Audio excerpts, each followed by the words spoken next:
Hola, bienvenidos sean todos y todas a la tercera sesión del curso avanzado en línea NOM 051 etiquetado de advertencia. Soy Regina Durán y los estaré guiando en la sesión de hoy. El día de hoy tocaremos dos grandes temas, perfil mexicano y leyendas de edulcorantes y cafeínas. Iniciaremos con la sesión con una introducción por parte del titular del curso, el doctor Simón Barquera. Adelante, por favor, doctor. Muchas gracias, Regina. Buenas tardes a todos. Me da mucho gusto estar con ustedes el día de hoy en lo que es la tercera de 7 partes que tiene este curso avanzado de etiquetado frontal de advertencia. Y pues veo con mucho gusto que ha sido todo un éxito. Tenemos pues más de 10,000 personas inscritas en redes, que eso ha sido algo muy importante. Hemos tenido pues una asistencia en vivo también muy buena. Nuestra clase uno, por ejemplo, ya la vieron más de 10,000 personas las tareas ya nos mandaron 5,000 personas la tarea 1, 4,000 personas la tarea 2, entonces vamos muy bien, nos da mucho gusto también al código Nutricia, ya se inscribieron varios y hasta tuvimos una nota periodística, yo no sé si algunos vieron, pero en el periódico Financiero se hizo un comentario de este curso. Algunas de las cosas que se hacían era criticar un poquito el hecho de que si es un etiquetado tan claro y tan sencillo, ¿por qué se necesitan 14 horas para un curso? Y bueno, ustedes saben la razón, ¿no?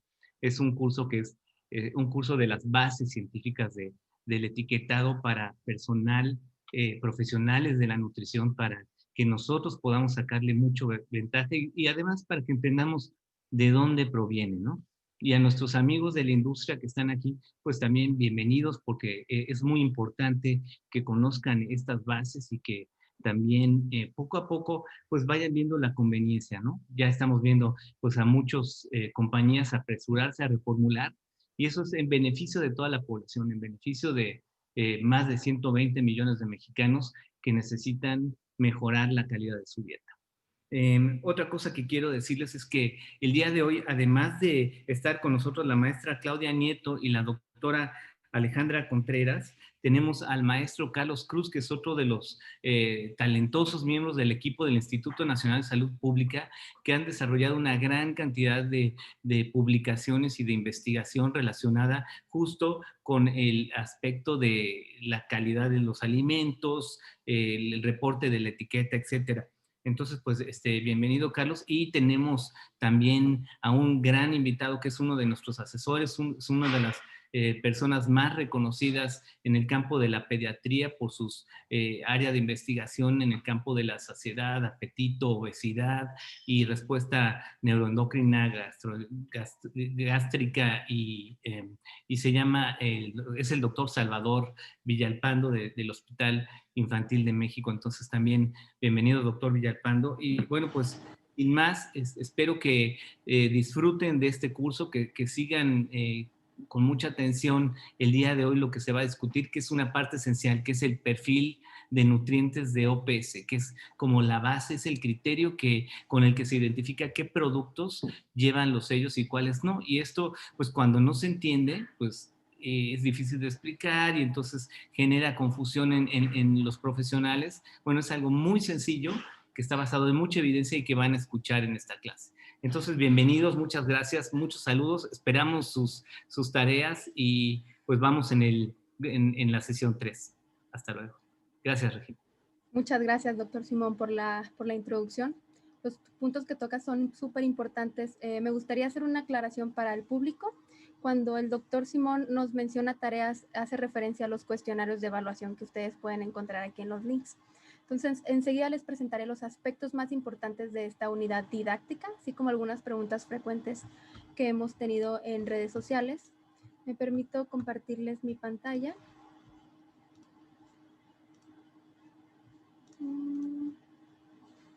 Por favor, si alguien pudiera decirme si se ve correctamente. Gracias. Se ve bien. Muchas gracias. Okay, entonces, el curso lleva como objetivo generar las competencias técnicas en materia de etiquetado frontal de alimentos y bebidas para que los profesionales de la salud puedan conocer, comprender y promover el etiquetado frontal de advertencia por la NOM 051 basados en evidencia científica sólida.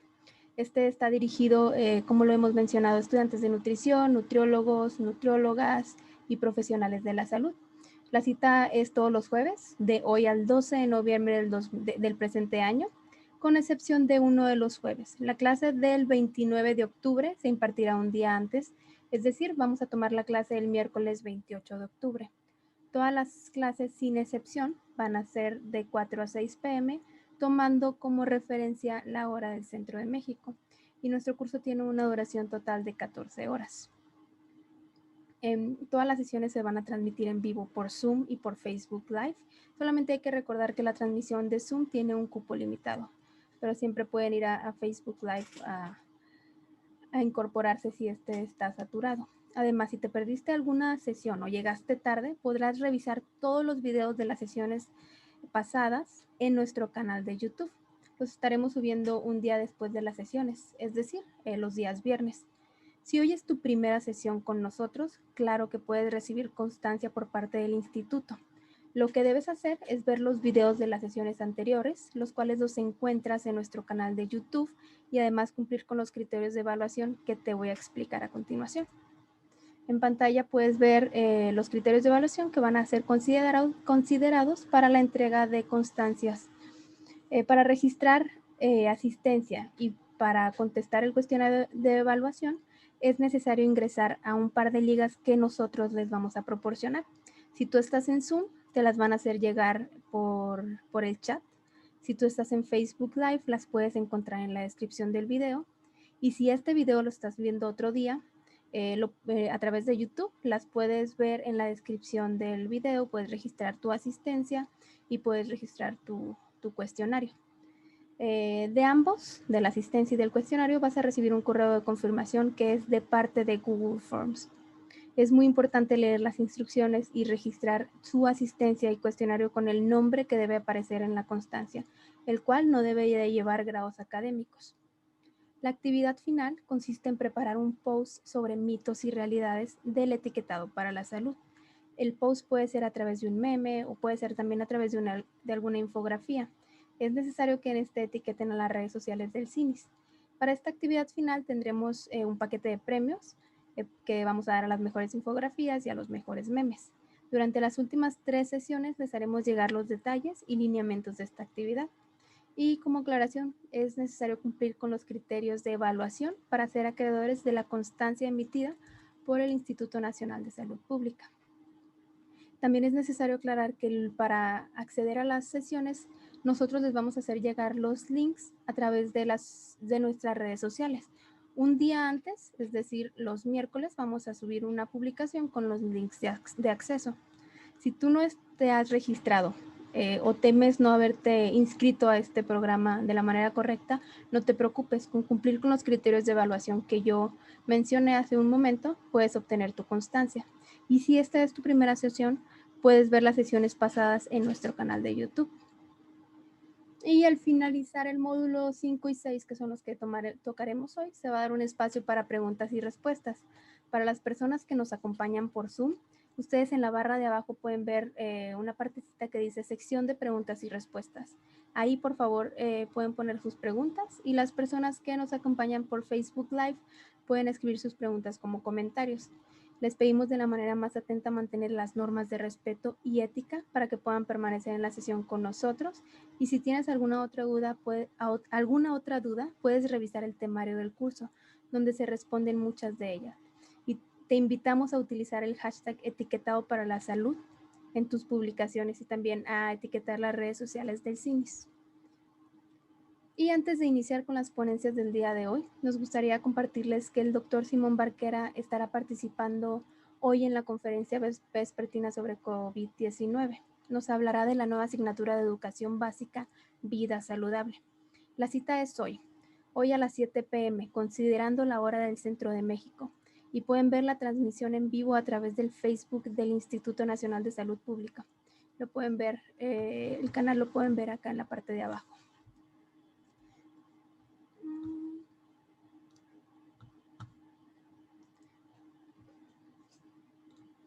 Muy bien. Ok, continuando, vamos a dar paso a la primera ponencia del día de hoy. El quinto módulo de esta sesión lleva por nombre Perfil Mexicano. Nuestro primer ponente es el maestro Carlos Cruz, quien nos hablará de cómo se decidió el perfil de nutrientes en México y de cómo es el perfil de nutrientes de la OPS. El maestro Carlos Cruz es licenciado en nutrición, es maestro en salud pública con énfasis en nutrición por la Escuela de Salud Pública de México. Es estudiante de la especialización en estadística aplicada del Instituto de Investigaciones en Matemáticas Aplicadas y en Sistemas de la UNAM. Además, es investigador del CINIS y sus líneas de investigación se centran en la evaluación de la calidad nutrimental de alimentos y bebidas industrializados, perfiles nutricionales y sus ámbitos de aplicación en regulaciones como etiquetado de alimentos y regulación de la publicidad dirigida a la infancia. Además, el maestro Carlos fue representante del sector de la academia en las mesas de trabajo de la modificación a la NOM 051. Adelante, por favor, maestro Carlos. Hola Regina, muchísimas gracias por la invitación y por esta introducción al tema. Voy a compartir pantalla y nada más quisiera corroborar que se esté compartiendo correctamente. Claro. Sí. Aquí vemos tu presentación, si gustas ponerla en pantalla completa. ¿Listo? ¿Se ve bien? Listo.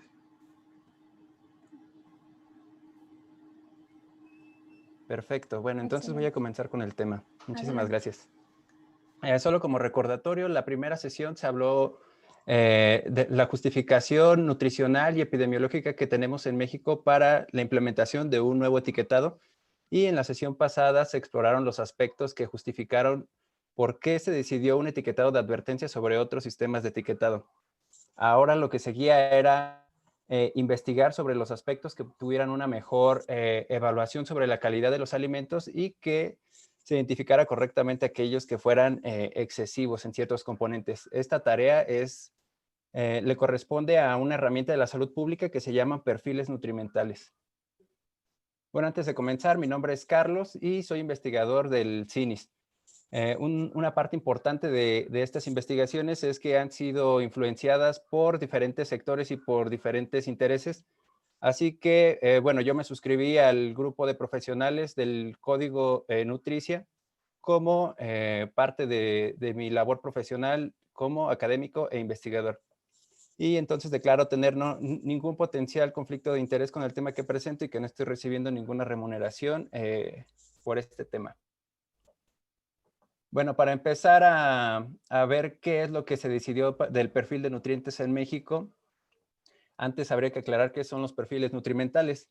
Este tema nos hemos dado cuenta que a veces no se explora en las unidades didácticas en la preparación de los profesionales de la salud de pregrado, porque se considera más una herramienta de salud pública que de nutrición, pero bueno, tiene muchísimas aplicaciones en el ámbito de la nutrición. ¿Y qué es lo que hacen los perfiles nutrimentales? Bueno, los perfiles nutrimentales evalúan la calidad de los alimentos y las bebidas para poder clasificarlas de acuerdo a si son saludables o no. Por ejemplo, en este caso, en los sellos de advertencia, clasifican aquellos que son excesivos en energía o nutrimentos críticos de los que no. Y sus ámbitos de aplicación generalmente tienen que ver con políticas públicas alimentarias. Por ejemplo, el etiquetado de alimentos, la regulación de la publicidad o el expendio y la venta de alimentos en escuelas. Esta es una herramienta que depende de dos áreas fundamentales del conocimiento, que es la nutrición y la estadística. Bueno, un poquito de introducción de la historia de los perfiles nutrimentales para entender el contexto. Llegaba la primera década del siglo XXI, es decir, el año 2000, y con esto el cuarto momento de la transición nutricional, que es el aumento en las prevalencias de sobrepeso, obesidad y otras enfermedades no transmisibles, caracterizadas por una ingesta excesiva de azúcares libres, grasa saturada y sodio, provenientes de ciertos productos. Entonces, entre 2005 y 2007, se implementaron diferentes sistemas de investigaciones para tratar de regular estos productos y que se consumieran en menor cantidad. Y es ahí justo cuando se solidifica la ciencia de los perfiles nutrimentales. En México, entre 2009 y 2011, se generó el ANSE, el Acuerdo Nacional por la Salud Alimentaria, como uno de los primeros ejercicios para la implementación de perfiles nutrimentales y la regulación de este tipo de productos. Por ejemplo, ya teníamos ahí una recomendación sobre la implementación de sobre la inclusión de un etiquetado que pudiera ayudar a las personas a seleccionar alimentos más saludables. Sin embargo, también aquí se implementó o se posicionó una frase muy consistente en el campo de la nutrición, que era: no hay alimentos buenos o malos, lo importante es la porción que se consume. Y bueno, este argumento fue muy fuerte porque hacía responsable al individuo de sus acciones y hasta cierto punto parecía razonable, pero dejaba invisibilizada toda esta parte de ambientes alimentarios. Y justo quienes promovían esta frase pues eran miembros de la industria alimentaria. También pasó mucho aquí en México desde 2008 o desde mucho antes, y que se sigue viendo hasta la fecha. Entonces, en el contexto que tenemos de las políticas o que tuvimos fue la aplicación de perfiles influenciados por la industria alimentaria para que no se vieran afectados. Y bueno, vimos algunas experiencias como el etiquetado GDA, los lineamientos para la venta de alimentos en escuelas y el sello nutrimental. Afortunadamente, entre 2018 y 2020 se recupera esta esencia de perfiles nutrimentales, que fue con la creación del perfil que se utiliza para definir los excesos en el nuevo etiquetado. Bueno, para entender un poquito cómo funcionan los perfiles nutrimentales, lo primero es definir un propósito. El propósito va a definir el campo de acción de los perfiles y bueno, de esto dependerán los criterios y los tipos de alimentos que se van a utilizar. Generalmente son para políticas alimentarias como etiquetado de alimentos, la regulación de la publicidad, impuestos a bebidas y la venta de alimentos en escuelas. Luego se tienen que definir los grupos de alimentos que se van a regular. Aquí la mayoría son consistentes porque se trata de regular aquellos alimentos que tengan excesivas cantidades de grasa, sodio o azúcar. Entonces todos coinciden, o la mayoría coinciden en que son los alimentos ultraprocesados los que se deben regular, pero bueno, cambia un poco la parte operacional, ¿no? Algunos los definen como alimentos procesados preenvasados, alimentos ultraprocesados y procesados, o pueden ser más específicos, como en el caso de bebidas azucaradas cuando se trata de perfiles basados en impuestos. Luego se debe decidir qué nutrimentos se van a evaluar. Generalmente todos los perfiles coinciden en que van a evaluar los nutrimentos críticos, estos denominados así porque están asociados con el desarrollo de sobrepeso, obesidad y otras enfermedades. Entonces los nutrimentos que todos los perfiles vigilan son azúcares libres, grasas y sodio. Aunque también hay algunos perfiles influenciados o motivados por otros intereses que también incluyen otros nutrimentos como la fibra, vitaminas y proteínas. Y recientemente ya no únicamente son nutrimentos, sino otros aditivos alimentarios como edulcorantes o cafeína, que es de lo que se discutirá más adelante. Luego sigue una parte muy interesante y de la que hemos observado que hay mucha discusión, que son las bases para la medición. Las bases para la medición no representan consumo, es más bien una base para poder evaluar a los productos y conocer su calidad nutrimental. Y eso no implica que van a ser saludables o no en ese determinado peso o volumen.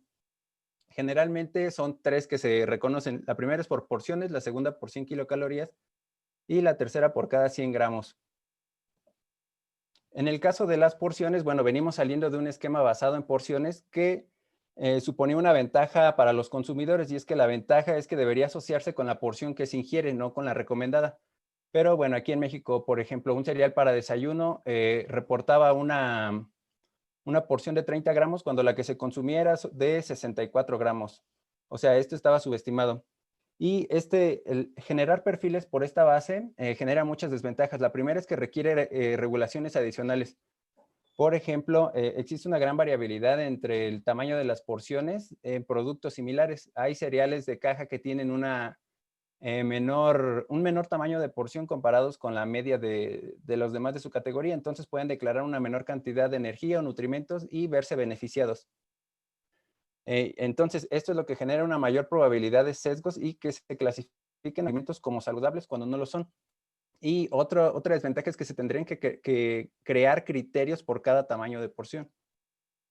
Como ejemplos, bueno, tenemos el caso de 2014 de los lineamientos para el expendio de alimentos y bebidas en escuelas, en el que se generan perfiles nutrimentales basados en tamaños de porciones. Por ejemplo, había uno que decía que no se podían vender alimentos que tuvieran más de 100 kilocalorías por porción. Entonces aquí la salida fácil era reducir el tamaño de las porciones para reducir de forma proporcional el contenido de las calorías. Y es así como se crean muchos mini productos. O sea, esto no promueve reformulación, solo genera cambios en el tamaño de las porciones. Tenemos otro que es el sello nutrimental, que no se vio mucho, afortunadamente, por otras experiencias internacionales, como lo que estaba pasando en Chile, que era un diseño muy similar. Y este sistema también estaba basado en porciones. Entonces, alguna vez hicimos unas estimaciones para ver cuántos productos serían clasificados con este sello nutrimental. Y de los alimentos que eran no saludables, alrededor del 40% podrían ser clasificados como saludables con este sistema. Y por último, uno que ya conocemos mucho, que son las guías diarias de alimentación, que no cumplían con el propósito de perfiles nutrimentales, pues no clasificaban a los productos, solamente informaban qué es lo que contenían en el tamaño de la porción. Y luego surgen los esquemas por 100 gramos. Bueno, una base por 100 gramos en general permite una mejor comparabilidad o una mejor... es una base para poder clasificar mejor a los alimentos y esto nos da menor probabilidad de sesgos o de errores en la clasificación, pues está basado en procesos estadísticos como el muestreo. Y aquí la salida fácil no es reducir el tamaño de los empaques, sino reformular los productos. Una de las desventajas es que depende de las cantidades de agua en el alimento, es decir, un producto que tiene más agua va a tener una menor cantidad de nutrimentos o de energía. Entonces es necesario establecer criterios para bebidas y para productos sólidos. Hay muchos sistemas que utilizan esta base para la medición, como el etiquetado en Chile, el etiquetado en Perú, el etiquetado en México, otros sistemas internacionales como Nutri-Score y lo mismo que recomienda la Organización Panamericana de la Salud. El último punto es establecer los puntos de corte o los criterios numéricos que se van a utilizar para evaluar a los productos. Hay también muchísimas formas de considerarlos. Por ejemplo, está en las ponderaciones jerárquicas en el que se establece un puntaje de acuerdo a la cantidad de nutrimentos o energía que contengan los productos. Y bueno, se debe realizar una ecuación para saber si es saludable o no. Hay otros que son por umbrales fijos, como los que se utilizan en Chile, que establecen puntos de corte por cantidades fijas. Por ejemplo, 5 gramos de grasa saturada por cada 100 gramos. Y también hay criterios basados en proporcionalidad, como lo hace la Organización Panamericana de la Salud, es decir, la contribución de cada componente no recomendable en el producto, es decir, el porcentaje de calorías de azúcares libres en 100 gramos. Entonces, nuestro sistema de perfil de nutrientes, el que se está utilizando para el etiquetado en México, utiliza una base combinada de puntos fijos y puntos proporcionales. Pero bueno, los vamos a ir discutiendo a continuación. Nuestro perfil de nutrientes está enfocado para identificar aquellos alimentos que son excesivos. Y primeramente son aquellos productos envasados que contengan azúcares, grasa o sodio añadidos. En el caso de que los productos no contengan nada de esto añadido, bueno, podríamos considerarlos que son libres de excesos, o sea, que no van a tener etiquetas, y tampoco las leyendas en caso de que no contengan edulcorantes o cafeína. Y en caso de que sí los contengan, se debe evaluar el contenido de estos en el producto. Cada componente es independiente y van a depender de la cantidad de si se adicionó o no cierto ingrediente. Por ejemplo, cuando se añaden azúcares a los productos, se debe evaluar la cantidad de azúcares libres. Cuando se añade grasa, se evalúa la grasa saturada y las grasas trans. Y cuando se añade sodio, se evalúa el sodio. Solamente hay un componente que depende de la adición de azúcar o de grasas, que son las calorías, porque estaríamos considerando que el producto tiene energía adicional de la que contiene naturalmente. Entonces, una vez que verifiquemos esto, debemos evaluar si contiene o no excesos. En caso de que no contengan, bueno, no van a recibir ningún sello de advertencia, pero para los productos que sí contengan estos excesos, bueno, van a recibir el sello o la leyenda correspondiente. También cada sello es independiente de sí, es decir, la presencia de uno no va a implicar que tenga que aparecer otro o no.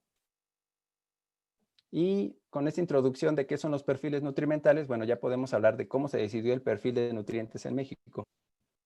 Este perfil fue diseñado para un sistema de advertencias, entonces era un sistema dicotómico y ya había experiencias previas, como lo que sucedió en Chile, en Perú, en Uruguay y en la Organización Panamericana de la Salud. Entonces, se tuvieron que adaptar estas experiencias, considerarlas y ver cuál era el mejor resultado. Adicionalmente, para este propósito se adicionaron tres regulaciones, que es la de la publicidad dirigida a niños en el empaque, la de las declaraciones nutrimentales y saludables y la de avales, que es un punto que se va a discutir en la siguiente sesión del curso. Ahora seguía definir qué grupos de alimentos se van a evaluar con este etiquetado. Y bueno, la norma define que son productos que contengan azúcares, grasa o sodio añadido. Y esto es consistente con el marco de clasificación de alimentos NOVA, que fue lo que se explicó en la primera sesión del curso. Y aquí coinciden dos puntos importantes. Uno, los alimentos procesados y ultraprocesados son los que contienen sal, azúcar o grasa añadida. Y bueno, estos son los que tienen una contribución importante en la energía proveniente de estos nutrimentos en la dieta. Entonces, pone en ventaja a los productos mínimamente procesados, que es lo que se recomienda, y en desventaja a los procesados y ultraprocesados. El primer punto que se discute aquí son las calorías, que aquí es donde hemos visto que también hay muchas dudas. Este punto no es nuevo, se ha utilizado desde 2007 por la World Cancer Research Fund. Y este criterio permite identificar aquellos alimentos que tienen una mayor cantidad de energía en comparación de otros. Y es así como se ha utilizado. En Chile también se utiliza este mismo punto de corte y ellos lo definieron y vieron que era igual que lo que ya existía. Lo utilizaron a partir de la distribución de alimentos naturales, considerando el percentil 90-95 de una distribución de estos alimentos. ¿Esto a qué se refiere? Bueno, las distribuciones percentilares consideran que se deben ordenar lo que se quiera medir. En este caso son alimentos y se quería medir la energía en estos productos. Y se establece una base que es por cada 100 gramos, así ellos también lo decidieron. Entonces ven cuál es el producto que está en el percentil 95 y vieron que ese producto tenía 275 calorías. Entonces esto tiene dos interpretaciones. La primera es que el 95% de los productos en su estado natural tienen 275 calorías o menos o puede interpretarse de otra forma, que 5% de los productos tienen más de 275 calorías en su estado natural. ¿Qué hubiera pasado si se considera otro tamaño, por ejemplo, 35 gramos? Pues en general no hubiera pasado nada, solamente se cambia la base, porque como esto es una variabilidad proporcional, entonces lo único que cambiaría es la base de la medición y el punto de corte, pero estaría identificando al mismo 95% de los alimentos que no tendrían este exceso de calorías. Hay otros ejemplos en salud pública, por ejemplo, las curvas de crecimiento de la OMS se definen también a través de distribuciones percentilares. Aquí cambia un poco, ¿no? Por ejemplo, en lugar de calorías miden talla y en lugar de los gramos es el tiempo en meses. Entonces aquí se hace una medición cada mes para ver cuánto es el percentil 50 de cada distribución, pero aquí es diferente de los alimentos. En los alimentos la variabilidad es proporcional, es decir, va a haber la misma cantidad en proporcionalidad por cada aumento de energía o de gramos del producto. Y en la estatura no, en la estatura va a depender de otros factores. Entonces se tienen que hacer algunos aditamentos como curvas. Vamos a ejemplificarlo para que sea más sencillo. Por ejemplo, este producto contiene exceso de calorías porque, bueno, se tendría que evaluar el exceso de calorías porque contiene jarabe de maíz, azúcar, fructosa o aceite vegetal. Una explicación simple es que se requieren 2.8 barritas para llegar a los 100 gramos y cumplir con el exceso de las calorías. Pero ya vimos que no, que esto es un criterio proporcional. Entonces, esta no es la forma correcta de interpretar el exceso de calorías por cada 100 gramos. Como vimos que es proporcional, si quisiéramos evaluarlo por 100 gramos, tendríamos que utilizar el criterio que está en la norma oficial mexicana, o sea, los 275 calorías. Y vemos que el producto excedería porque tiene 422. Si quisiéramos evaluarlo por porción, pues bueno, tendríamos que hacer una regla de 3. ¿Cuántas calorías serían del punto de corte para los 35 gramos? Y es lo que nos salió en el ejemplo anterior, los 96.3 calorías. Es decir, en cualquier caso, el producto va a ser excesivo en calorías porque eso es lo que hacen los perfiles nutrimentales. Clasifican a los alimentos de acuerdo a sus características nutrimentales y no son sistemas para decidir cuánto se puede consumir, más bien clasifican la calidad de los alimentos. No te dicen cuánto es lo que debes estar consumiendo. Bueno, luego sigue el punto de calorías en bebidas, que fue muy similar. Se decidió el punto de corte de 70, basados en la distribución de la energía en la leche, que era el que coincidía en este perfil, pero tiene algunas desventajas, que no es ideal para evaluar bebidas azucaradas como refrescos, néctares, bebidas saborizadas, porque la media de azúcares aquí es diferente. Entonces tuvo que adaptar un criterio que se va a explicar en la siguiente exposición. Luego viene el criterio de azúcares, que los azúcares, se evalúan los azúcares añadidos porque es el nutrimento crítico que recomienda la Organización Panamericana de la Salud para prevenir estas enfermedades. Y los azúcares añadidos hace referencia a los azúcares libres, que son los monosacáridos y disacáridos que se agregan a los alimentos, más 3 excepciones, que es el azúcar natural de la miel, de jarabes y de jugos de fruta.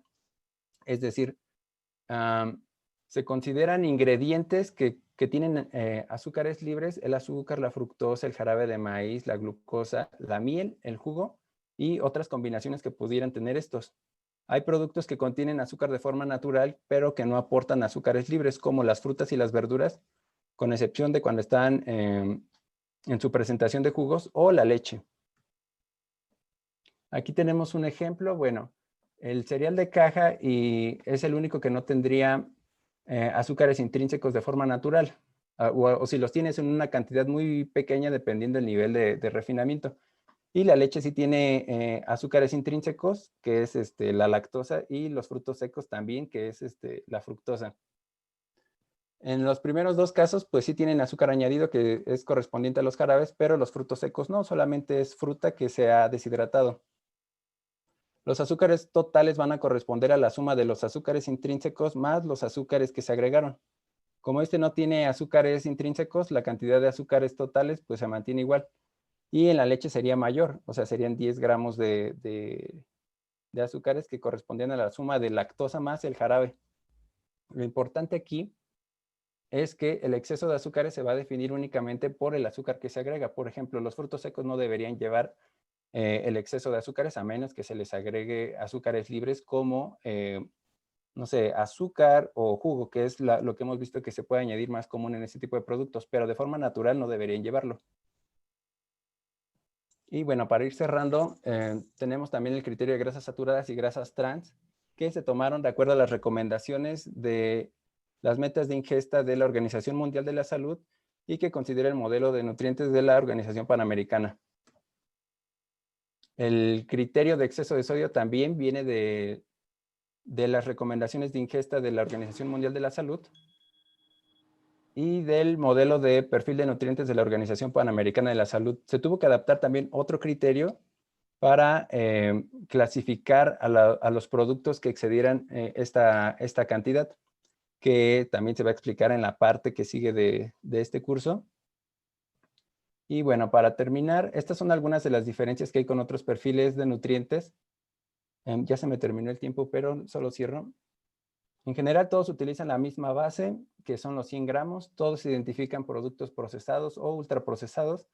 Y hasta la fecha, el perfil de nutrientes en México ha sido considerado como la referencia porque es el que está identificando la mayor cantidad de componentes no recomendables.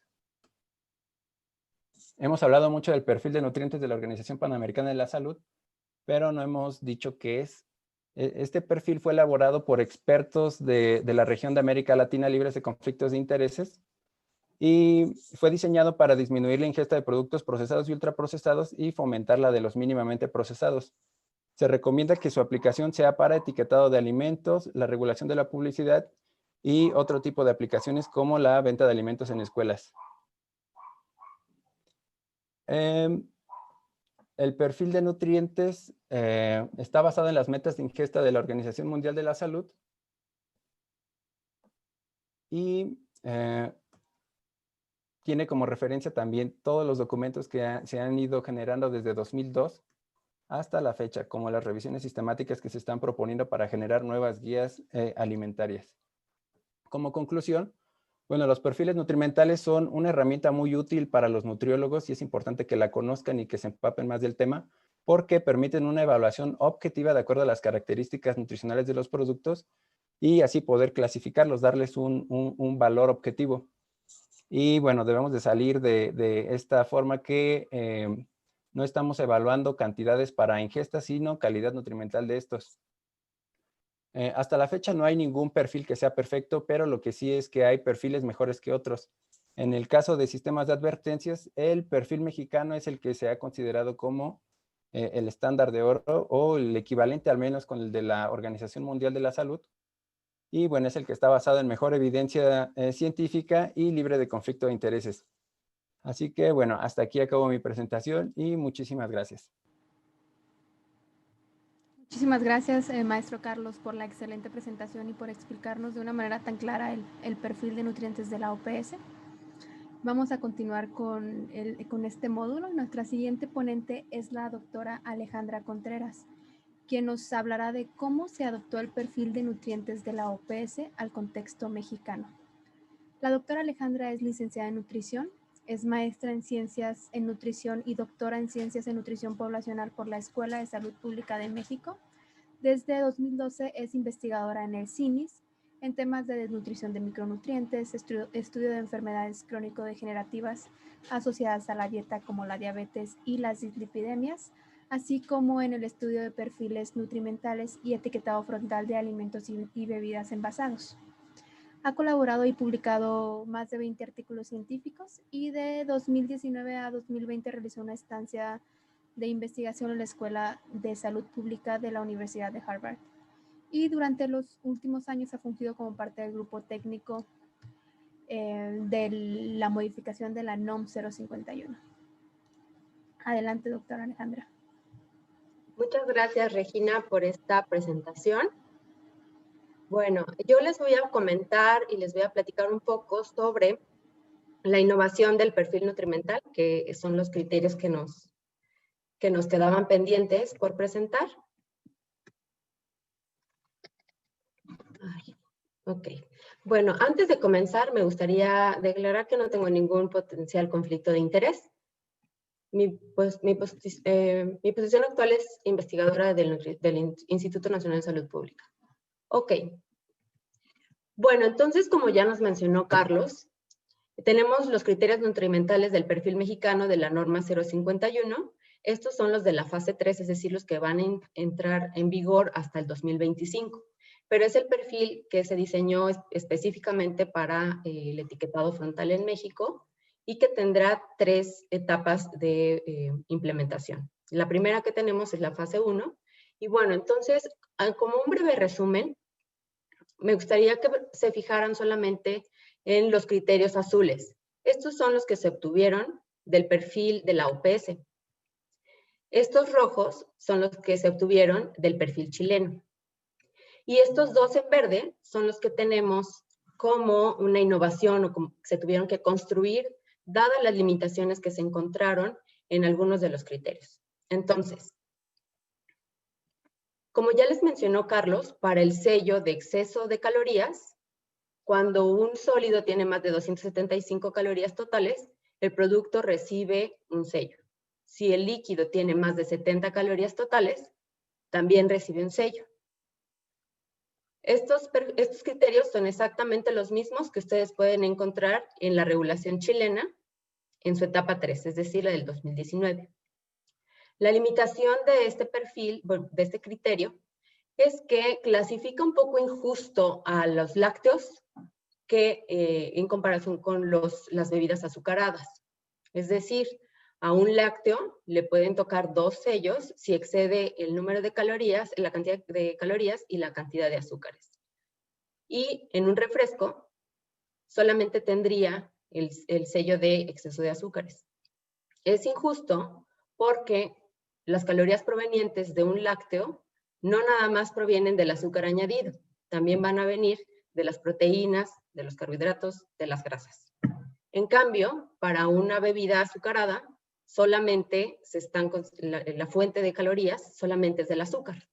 Entonces, lo que se tuvo que hacer para construir un criterio que igualara los puntos de corte o que clasificara más equitativamente las bebidas, fue esto.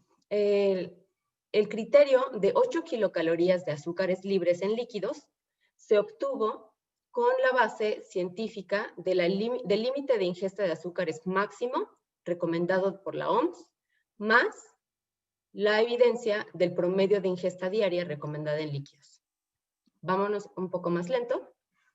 Tomamos la base científica de las recomendaciones de la OMS, es decir, si el límite de ingesta diaria de azúcar añadido es de 25 gramos, entonces, si conocemos que para la base científica, es decir, por ejemplo, la jarra del buen beber, sabemos que en promedio solamente se deben ingerir, en promedio en la población mexicana se consumen alrededor de 200 mililitros.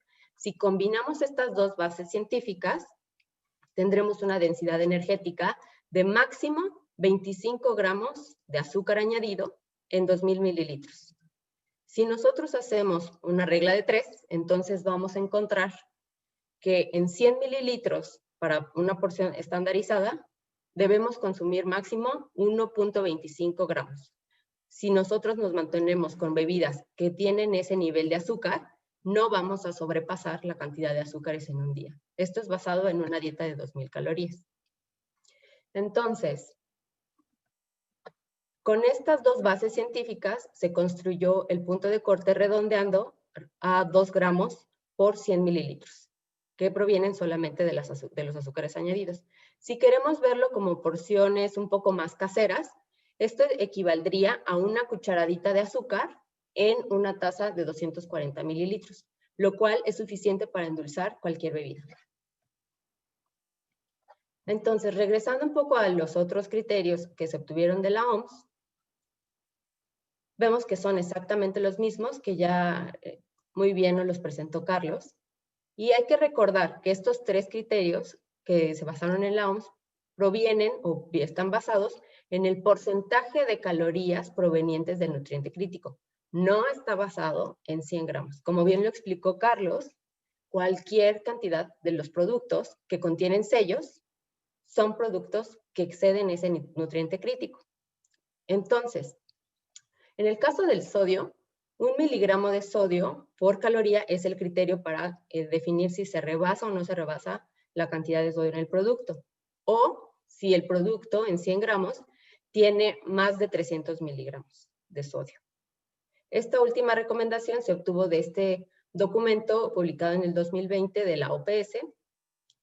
Y también para estos dos criterios se encontró que en el caso de las bebidas, haciendo un análisis de factibilidad de 567 bebidas a la venta en México, se encontró que estas que no tenían calorías se clasificaban con exceso de sodio porque tenían cualquier cantidad mínima de sodio. Por ejemplo, si un refresco tiene 0 calorías y tiene 2 miligramos de sodio, estaría teniendo el sello de exceso de sodio. Para prevenir esta limitación, lo que se realizó fue analizar qué bebidas estaban teniendo esta condición y se encontró que el 86% eran bebidas carbonatadas. Entonces, como una forma de construir un criterio para encontrar o clasificar correctamente estas bebidas y que no fuera un exceso de sellos, lo que se realizó fue que en la misma base de datos, ahora revisamos las bebidas que sí tenían calorías, pero que no tenían exceso de sodio, de acuerdo al modelo de la OPS. Entonces, todas estas bebidas se juntaron en una muestra de 425 bebidas con calorías y se revisaron las que no excedieron el exceso de sodio, de acuerdo a la OPS. Se encontró que el límite máximo permitido para la OPS en bebidas con calorías era de 45 miligramos. Entonces, este fue el criterio que se utilizó para clasificar a las bebidas sin calorías. Entonces, cualquier bebida que no tenga calorías, pero que exceda los 45 miligramos en 100 mililitros, tendrá exceso de sodio. Ok, entonces pues así nos va a quedar nuestro perfil clasificado por las diferentes fuentes en las que se obtuvo. Veremos que no es 100% igual que el de la OPS, tampoco es 100% igual que el chileno, pero sí es una combinación de 3 diferentes fuentes de información. Ok, entonces, para poder conocer si un perfil es válido o no es válido, es decir, si es comparable con otros perfiles que existen o no, revisamos este documento de la Organización Mundial de la Salud, que se llama Nutrient Profiling, y indica en este documento que la validación de un nuevo perfil sirve para comparar mediante diversos métodos cuál es la cantidad que están clasificando como productos saludables o cuál es la proporción que no son saludables y cómo se correlaciona con otros perfiles. Como bien dijo Carlos, no hay un perfil nutrimental que sea el gold standard o la referencia, no hay perfil perfecto, porque pues es muy complicado clasificar muchísimos productos, pero sí sabemos que el perfil de la OPS para Latinoamérica es nuestra referencia y es clasificada como la referencia por 3 puntos principales. El primero es que está basado en evidencia científica muy sólida. El segundo es que fue elaborado por expertos de Latinoamérica, es decir, que no tiene conflicto de interés. No hay ninguna intervención, por ejemplo, de la industria que pudiera estar sesgando los criterios para hacerlos más laxos. Y el tercer punto es que está basado en los objetivos de la Organización Mundial de la Salud para la ingesta de nutrientes en la población, para prevenir la obesidad y las enfermedades no transmisibles, como la diabetes. Este último punto es clave, dado que es un perfil ideal para nuestra población mexicana, porque la población mexicana estamos actualmente en una emergencia, como ustedes bien saben, de obesidad y de diabetes. Del lado derecho de la diapositiva, ustedes pueden ver un artículo que se publicó en el 2018, en el cual se utiliza el método de calibración para validar el nuevo perfil, que es el de la Ofcom. Esto solamente lo muestro como una referencia para ver cómo pueden clasificar diferentes perfiles. Aquí estamos viendo 6 perfiles y del lado derecho vemos el perfil de la OPS. El perfil de la OPS está clasificando como saludables al 15.9% de los productos. Y vemos que para el resto de los perfiles están clasificando un poquito más alto o un mucho más alto en comparación con el HCST, que es alrededor del 50.4%. Entonces, vamos a un artículo que publicamos en 2018. En este artículo lo que evaluamos fueron alrededor de 2.500 productos y revisamos cómo estaban clasificando otros perfiles en comparación con la OPS. La OPS clasificó a estos alimentos que cabe mencionar que eran ultraprocesados. Solamente el 2.3 de ellos fueron saludables. Mientras que, por ejemplo, para el NPSC, que es un perfil que se utiliza en Nueva Zelanda y que tuvo interferencia de la industria para su elaboración, y además de que no solamente considera nutrientes críticos, sino que también considera la cantidad de fibra, la cantidad de proteína y algunos ingredientes como frutas y verduras dentro de su score, y entonces le da puntos a favor para poder clasificar el producto. Estos perfiles, por ejemplo, se utilizan en Europa, donde no tienen tanto problema de obesidad ni de diabetes como lo tenemos en México, y pues en ese caso ellos clasifican como saludables el 24.1%. Otros perfiles que también evaluamos fue el de 5 estrellas, el del semáforo, que es el que está utilizando ahora Ecuador. Evaluamos también un perfil que hizo un grupo de expertos en 2012. Evaluamos el perfil de Chile para 2016, que fue la primera fase, y el sello nutrimental, que ya se los mostró Carlos Cruz y que solamente lo tenían muy poquitos productos en el mercado mexicano. Entonces, así es como se ve, por ejemplo, una comparación de diferentes perfiles. Ahora vamos a revisar cómo salió el perfil mexicano con este método de calibración. Para este estudio utilizamos la base de datos Informa con 38,000 productos alimentarios preenvasados que se vendieron en México del 2016 al 2017. Para que sepamos más o menos cuántos son los sellos que les van a tocar a los productos en la fase 1, de estos 38,892 productos, que incluyen bebidas y sólidos, y también ingredientes culinarios, el 44% van a tener exceso de calorías. Vamos a ver estos sellos. Si la industria no está reformulando, entonces eso sería un aproximado de lo que estaríamos viendo para el 2020. El exceso de azúcares se verá en un 40% de los productos, el exceso de sodio en el 33%, el exceso de grasas saturadas en 26% y las de trans en 1%. Las leyendas precautorias para niños de contiene edulcorantes aparecerán en el 13% de los productos y el de contiene cafeína en niños el 1% de los productos. Si queremos comparar nuestro perfil con Latinoamérica, con otros perfiles que existen ahora en Latinoamérica, tenemos esta tabla. Por ejemplo, el primer renglón es el de la OPS, el segundo renglón es el de México, el cual tiene criterio para energía, azúcares libres, grasa saturada, trans, sodio y además ingredientes como los edulcorantes y la cafeína.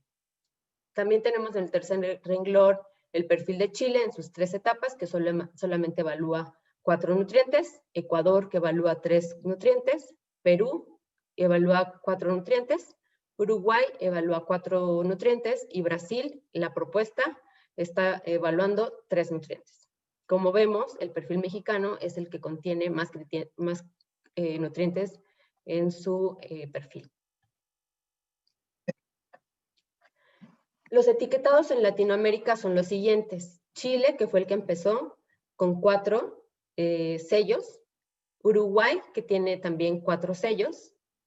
Perú tiene 3 sellos y además añadieron esta leyenda de evitar su consumo excesivo. Ecuador, con el perfil de semáforo. Brasil, que tiene estas lupas, esta es su propuesta de añadir lupas en sus productos con la leyenda del nutriente crítico que exceda. Y México, lo vemos en la derecha y abajo, con nuestros 5 sellos, 2 leyendas precautorias y además tenemos los mini sellos para la microchatarra. Entonces, en comparación de nuestro perfil en la fase 1 con el de la OPS y con el de Chile en la fase 3, vamos a encontrar que la OPS clasifica al 19.7 de los 38.892 productos como saludables. Para México es el 28.8.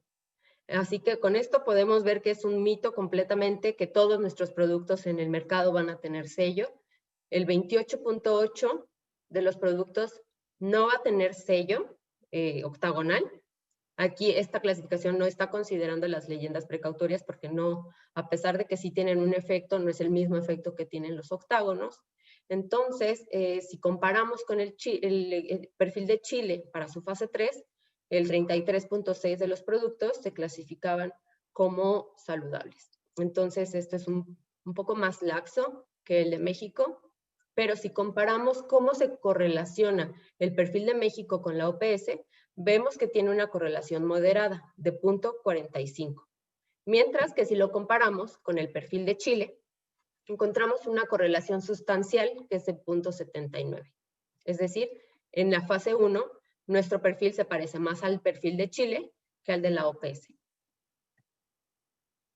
Si nosotros comparamos el perfil en su totalidad, es decir, considerando los sellos y las leyendas, vamos a encontrar que en comparación con otros países, nuestro perfil mexicano en la fase 3 es el que va a clasificar menor número de productos como saludables y se va a parecer muchísimo al de la OPS en esta fase. Su correlación va a ser del 0.81, es decir, alta. Y si vemos a los perfiles de los otros países, encontramos que, por ejemplo, Perú en su fase 1 tuvo una clasificación bastante laxa en el que casi la mitad de los productos se clasificaban como saludables. Hay que recordar que estos perfiles están comparando a los mismos productos, es decir, esto no tiene que ver con que se esté evaluando a los alimentos en Perú o que se esté evaluando los alimentos en México. Con la misma base de los 38,000 alimentos, se compararon estos perfiles y estos fueron los resultados. Entonces, por ejemplo, para Ecuador lo que se utilizó, ya que ellos no utilizan octágonos, utilizamos como advertencia al semáforo rojo o al semáforo ámbar. Entonces, cualquiera de estos dos colores que aparecieran en los productos se consideró como una advertencia. Y vemos que, por ejemplo, para ellos el 25% de los productos tendrían color verde en los 3 nutrientes críticos. Y para finalizar, me gustaría mencionar que este perfil mexicano ha sido reconocido tanto a nivel nacional como a nivel internacional como uno de los mejores del mundo, y que, por ejemplo, la OMS dio un reconocimiento a la Secretaría de Salud, dio un premio por impulsar el etiquetado frontal de advertencia en alimentos y bebidas y por ser uno de los mejores del mundo. Muchas gracias. Muchísimas gracias, doctora Alejandra, por la excelente ponencia basada en evidencia científica. Y bueno, con tu ponencia terminamos lo que sería el módulo 5 y vamos a comenzar con el 6º módulo. En este módulo vamos a hablar de las leyendas de edulcorantes y de cafeína. Nuestra primera ponencia de este módulo está a cargo una vez más de la doctora Alejandra Contreras, quien nos hablará específicamente de por qué incluir leyendas de cafeína y edulcorantes. Adelante, por favor, Alejandra.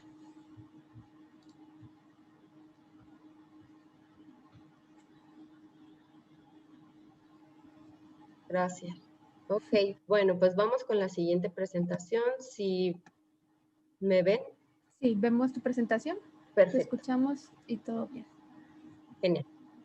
Ok, bueno, entonces ahora lo que teníamos pendiente de revisar eran las leyendas precautorias del nuevo etiquetado frontal en México, que son para la protección infantil. Protección infantil nos referimos a la población mayor de 36 meses y menor de 13 años, es decir, de 3 a 12 años, es lo que consideramos como protección infantil. Nuevamente no tengo ningún potencial conflicto de interés con este tema que presento. Y bueno, para clasificar a los edulcorantes, solamente como recordatorio sabemos que existen los calóricos y los no calóricos. Para los calóricos, ya sabemos que si se añaden al producto, tanto los naturales como los artificiales, y se añaden en una cantidad excesiva, van a tener el sello de exceso de calorías o el sello de exceso de azúcares, dependiendo del producto. Y para los no calóricos, aquellos que se añadan en cualquier cantidad, van a tener esta leyenda de contiene edulcorantes, no recomendable en niños. Los no calóricos son los edulcorantes en los que vamos a ahondar en esta presentación, y cada vez que yo menciono edulcorante, nos estamos refiriendo específicamente a estos, no a los calóricos. Entonces, bueno, dentro de los no calóricos tenemos a los naturales y a los artificiales. Los naturales pueden ser, por ejemplo, los polialcoholes o el stevia, mientras que los artificiales pueden ser, como ejemplo, el aspartame, la sucralosa, la sacarina, el acesulfame, entre otros.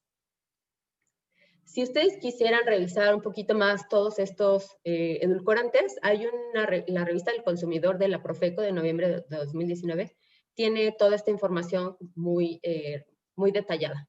Si podemos ver del lado izquierdo, los edulcorantes naturales sin calorías endulzan en comparación con el azúcar de 25 hasta 3,000 veces lo mismo que el azúcar. Y en el caso de los edulcorantes artificiales, este nivel de dulzor va desde 30 hasta 13,000, por ejemplo, con el neotamo. Esto significa que deben ser añadidos a los productos para endulzar en una cantidad muy, muy pequeña. Los edulcorantes, la industria alimentaria los utiliza para, evidentemente, endulzar alimentos y bebidas, pero también tienen otros usos como conservantes, intensificadores del sabor, para algunos procesos de fermentación, incluso para dar volumen a algunos productos. Y es muy fácil que los encontremos en bebidas carbonatadas, en sodas, en bebidas con alcohol, en pastillas, dulces, en jugos, en bebidas bebidas de leche, suplementos, medicamentos, laxantes, cereales y yogurts. Es decir, los encontramos en muchísimos lugares en el supermercado. ¿Cuáles son los potenciales efectos del consumo habitual de los edulcorantes? La siguiente ponencia de Claudia Nieto nos va a explicar ella, o a más detalle, esta parte metabólica. Sin embargo, me gustaría sí mencionar que se ha observado algunas asociaciones en el consumo de edulcorantes para la disminución de la sensibilidad de la insulina, el aumento en la concentración de glucosa sanguínea, y esto se puede explicar por diferentes mecanismos. Un mecanismo puede ser que a través de los receptores del sabor dulce, que estimulan una respuesta metabólica sin que en realidad exista glucosa que digerir. Otro mecanismo puede ser que sobreestimulan a la amígdala cerebral, dado que son sabores intensos. Y otro mecanismo también es como el de la microbiota intestinal, que se ve alterada cuando la persona consume estos edulcorantes. Existen algunos estudios respecto a esto. También se ha observado que el consumo de edulcorantes está asociado al estrés del retículo endoplásmico o con el aumento en el riesgo de obesidad. Por ejemplo, este estudio es muy famoso, de 2014. Lo que ellos evaluaron fue, sin exceder los límites máximos, porque algo que hay que mencionar es que todos los edulcorantes son aprobados para su uso, incluso por la FDA están aprobados, en México también están aprobados para su uso, porque han mostrado ser seguros en términos de toxicidad. No significa que sean inocuos o que no tengan ningún efecto adverso en su consumo. En términos de toxicidad y de cáncer, se ha visto que son seguros. Sin embargo, aún no está comprobado que estar consumiendo edulcorantes no calóricos no tenga ninguna repercusión ni en adultos y mucho menos en niños. No hay evidencia. Entonces, este estudio en el que se les dio específicamente sacarina, que es estos sobrecitos de edulcorante que son rositas, que casi no se usa en México, pero en Estados Unidos, por ejemplo, se utiliza mucho, y antes en el pasado utilizábamos mucho en México. Bueno, pues esto, sí, se les dio este tipo de edulcorantes a 7 adultos, se les midió su glucosa en sangre y se observó, esto sin exceder los límites máximos de ingesta diaria. Es que sí lo quiero recalcar muchísimo, que no es necesario exceder los límites, porque muchas veces la industria alimentaria o los productores de edulcorantes se basan en esto, diciendo que, bueno, como yo la población no se está excediendo a la cantidad máxima diaria, pues entonces es seguro. No, no, no. Esto, sin exceder los límites de ingesta máxima, se encontró que 4 de los 7 adultos, después de 7 días de haber ingerido este tipo de edulcorante en una bebida, tuvieron diferente glucosa y les causó intolerancia a la glucosa después de 7 días de consumirlo. Para explicar cuál era el posible mecanismo, lo que hicieron fue un trasplante de microbiota intestinal de estas personas que respondieron al edulcorante, y se les trasplantó a ratones libres de gérmenes, y después de 7 días se observó que estos ratoncitos a los que se les había trasplantado esta microbiota intestinal tuvieron intolerancia a la glucosa. Mientras que a los ratoncitos que se les trasplantó la microbiota intestinal de los que no respondieron, no tuvieron la resistencia a la insulina. Entonces, bueno, pues sí es importante revisar la evidencia. Por lo pronto no sabemos si es peligroso o no, pero todo estaría como indicando que sí tienen efectos adversos y que no son inocuos para la salud. Entonces, uno de los principales motivos por los que el perfil de nutrientes en México tiene también esta leyenda precautoria es porque, lo voy a leer textual. En el modelo del perfil de la OPS dice: la justificación de su inclusión es que el consumo habitual de alimentos de sabor dulce con o sin azúcar promueve la ingesta de alimentos y bebidas dulces, incluso los que contienen azúcar. Esta observación es particularmente importante en los niños pequeños porque el consumo a una edad temprana define los hábitos de consumo de toda la vida. Es decir, si nosotros desde pequeños les estamos dando edulcorantes a los niños, ellos se van a estar acostumbrando a este nivel de dulzor alto. Y si ellos después quieren ponerle azúcar a alguno de sus preparaciones, ellos van a necesitar mucho azúcar para tener ese nivel de dulzor a los que ellos están acostumbrados. Esto significa que ellos van a estar consumiendo mayor cantidad de azúcar y probablemente en edades más avanzadas, si no es que desde la niñez, van a estar presentando problemas de sobrepeso por esta cantidad excesiva de azúcar en su dieta. Y también pues con el riesgo de que tengan los efectos adversos que ya se han observado, por ejemplo, en adultos. Entonces, la principal desventaja del consumo de edulcorantes en niños es que los habitúa a este sabor dulce.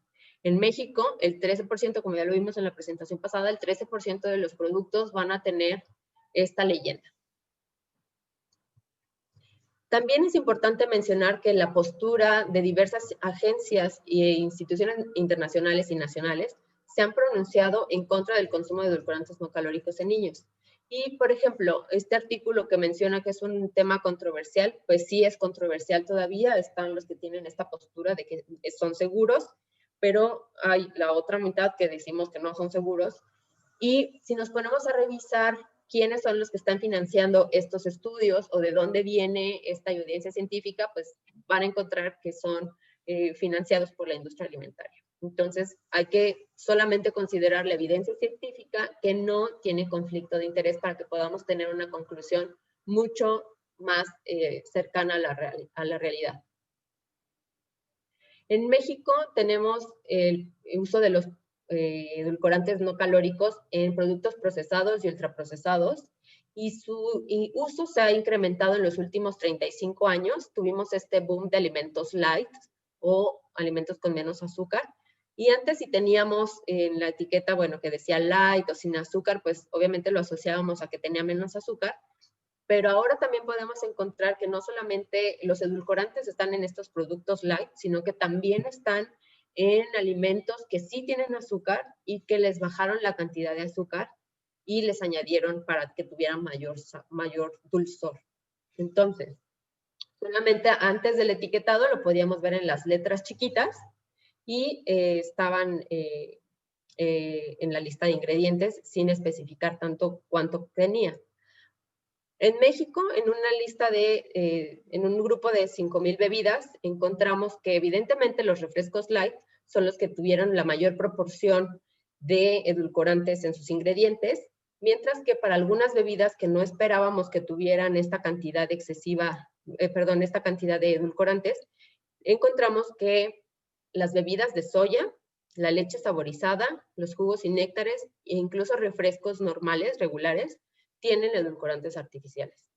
Impactantemente, en un estudio que publicó Carlos Casarrubias, que fue nuestro ponente de la primera sesión, encontró que el uso de edulcorantes en productos que son para niños, es decir, estos productos que tienen marketing con caricaturas o con los Avengers, etcétera, se encontró que más de la mitad de estas bebidas tenían edulcorantes calóricos dentro de sus ingredientes.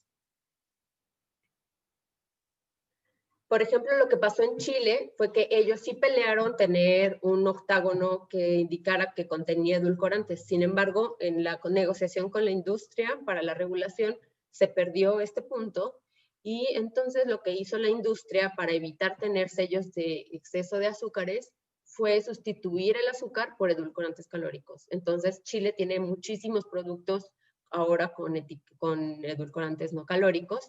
Y bueno, en este estudio podemos ver que evaluaron en 250 niños de 6 a 12 años, se les aplicó una frecuencia de consumo de alimentos para conocer cómo era su dieta del último mes, y se les preguntó acerca de 398 productos que tenían edulcorantes en Chile. Estos productos eran lácteos, postres, bebidas no alcohólicas y también cereales. Y lo que se encontró fue que el 100% de los niños consumieron al menos un tipo de los edulcorantes en el mes. Los edulcorantes más consumidos fue la sucralosa, el acesulfame, la stevia y el aspartame. Entonces, en México vamos allá a estar viendo desde el 1 de octubre, sino que desde antes, algunos productos que ya incluyeron esta leyenda en sus productos. Pueden ser bebidas, pueden ser chicles o dulces. Y bueno, ahora falta que también los otros productos que tienen edulcorantes añadidos, pues incorporen esta leyenda enfrente de sus empaques con la finalidad de que los niños la puedan ver y no la consuman, o los padres no compren estos productos para los niños y los sustituyan por otros productos que no utilizan edulcorantes o por productos frescos, por agua simple y por frutas y verduras, por ejemplo, en lugar de estar consumiendo alimentos ultraprocesados. En el caso de la leyenda de cafeína, sabemos que es un estimulante nervioso central con potencial efecto adictivo. Sabemos que más de 500 miligramos al día ocasionan inquietud y taquicardia, contracciones musculares, dolor abdominal y ansiedad. Estas bebidas normalmente son las bebidas energetizantes, pero también los encontramos en los refrescos de cola. Esta cafeína añadida no cuenta la del café, no cuenta lo del guaraná ni los extractos de té, es simplemente el ingrediente como cafeína añadida que encontramos en los ingredientes, en la lista de ingredientes. Y bueno, para el consumo de cafeína en niños, niñas y adolescentes no está recomendado el consumo de niños y en niñas. En este caso, la norma 051 está considerando a niños de 3 a 12 años, por ejemplo, que es lo que se está regulando. Entonces, si nosotros vemos las recomendaciones nacionales o las recomendaciones internacionales, pues también su postura es que no están recomendados en ellos. Los efectos de la cafeína en niños, niñas y adolescentes, a diferencia de los edulcorantes, sí está estudiado y se ha encontrado que los niños que consumen bebidas con cafeína añadida tienen hiperactividad, ansiedad, insomnio, se les eleva la presión arterial, pueden tener taquicardia y tal vez puedan haber unos efectos nocivos en el desarrollo del sistema nervioso. La situación actual en México respecto a la cafeína, la Profeco realizó un estudio de contenido de cafeína en diversas bebidas, me parece fueron 24 bebidas que revisaron y encontraron que varias de ellas tenían rebasado los niveles de cafeína recomendados. Por ejemplo, fue desde refrescos como la Coca-Cola y la Pepsi Kid hasta bebidas energizantes como el Ampere Energy o el Vive 100. Son bebidas que contienen más cafeína en todo el mercado. Y bueno, el consumo de bebidas entonces en México, la principal fuente en los niños y adolescentes son los refrescos y en promedio en los adultos mexicanos, el promedio es de 478 mililitros al día. Por ejemplo, una porción de un refresco de cola tendría 138 miligramos de cafeína, lo cual es muchísimo para un niño, porque los niños se miden no por cantidades máximas, sino por miligramos por kilogramo de peso al día. Entonces, no hay una recomendación tan específica, pero esto estaría excediendo los niveles para cualquier niño. La implementación en México la podemos ver ya en algunas bebidas como estas que estamos mostrando en pantalla, que son las bebidas energizantes y también los refrescos de cola. Aproximadamente 1% de los 38.892 productos que analizamos tendrían este sello. Y bueno, pues recordarles nada más que también esta fue parte del perfil nutrimental en México y que ha recibido reconocimiento nacional e internacional. Y es considerado como uno de los mejores en el mundo por estar basado en evidencia científica. Y pues bueno, eso sería todo. Muchas gracias. Muchas gracias, doctora Alejandra, por 2 excelentes ponencias. Nos quedan muy claros los temas que compartes. Gracias. Y bueno, continuando con el tema de leyendas de cafeína y edulcorantes, la maestra Claudia Nieto nos platicará más al respecto en la siguiente ponencia.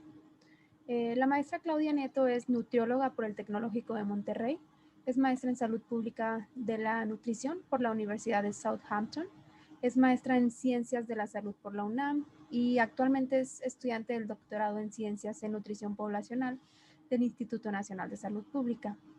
Ha colaborado y ha participado continuamente en proyectos de investigación del Centro de Investigación en Nutrición y Salud en los temas de ambiente alimentario, etiquetado de alimentos, de publicidad y marketing digital de alimentos y bebidas y contenido de nutrimentos críticos en productos ultraprocesados. Además es profesora de investigación en nutrición del Tecnológico de Monterrey Campus Ciudad de México y fue representante del sector de academia en las mesas de trabajo de la modificación a la NOM 051. Adelante, Claudia. Hola a todos, buenas tardes. Pues ha sido un placer escuchar a mis colegas y amigos en esta tarde. Les voy a proyectar mi presentación y si me puedes confirmar, Regina, si se ve bien, por favor. Claro que sí. Sí, se ve perfecto. Muy bien.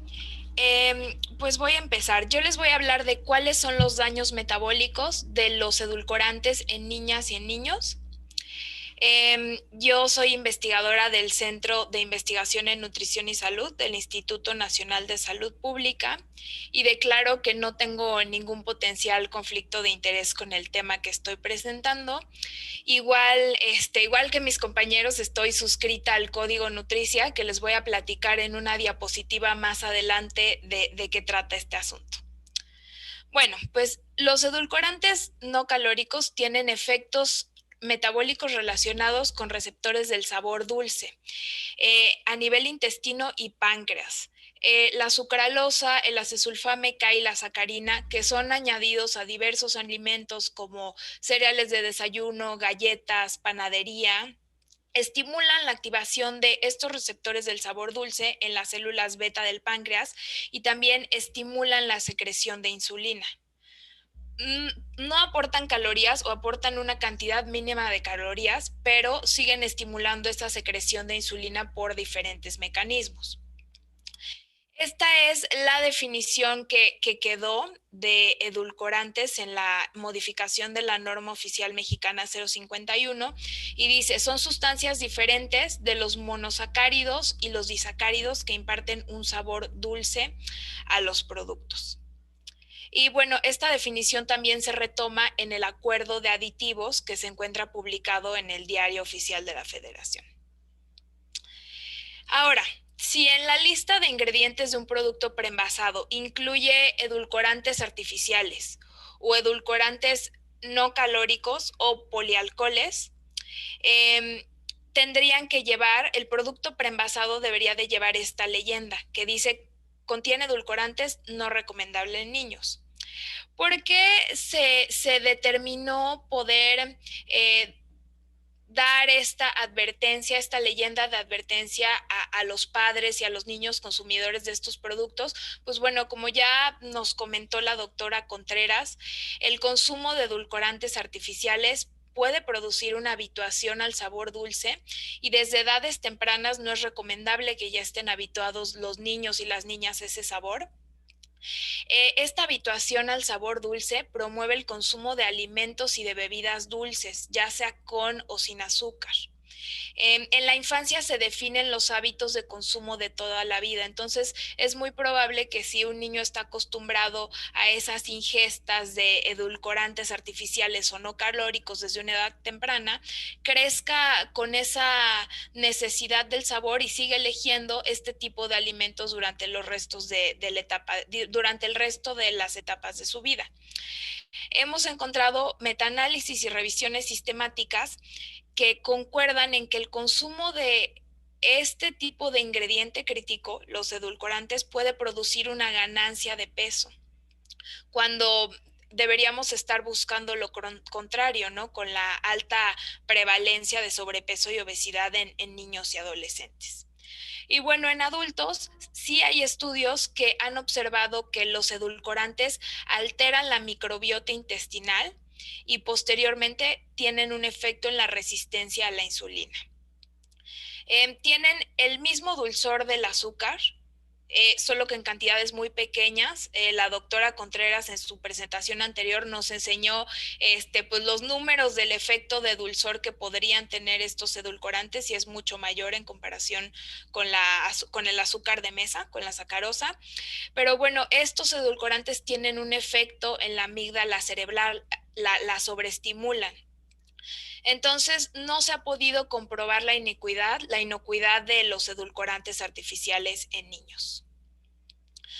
¿Cuál es la postura de diferentes asociaciones científicas sobre el uso de edulcorantes en niños? Bueno, en el 2009, la ADA tomaba sus precauciones y decía, en niños el consumo de edulcorantes artificiales se debe mantener debajo de la ingesta diaria aceptable. En 2010, la Academia Americana de Pediatría dice: los edulcorantes artificiales no deben contribuir significativamente a la dieta de niños adolescentes hasta tener mayor evidencia científica de los efectos.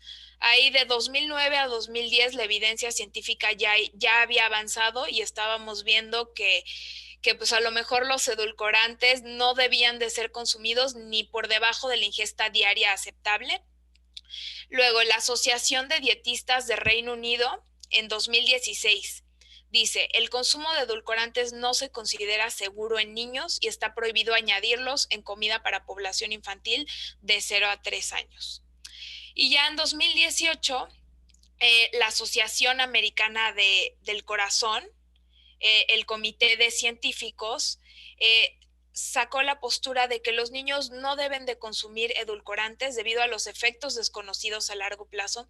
Es decir, no existen efectos, no existen estudios longitudinales que puedan tener medido qué pasa con los niños si están expuestos al consumo de edulcorantes en un estudio longitudinal.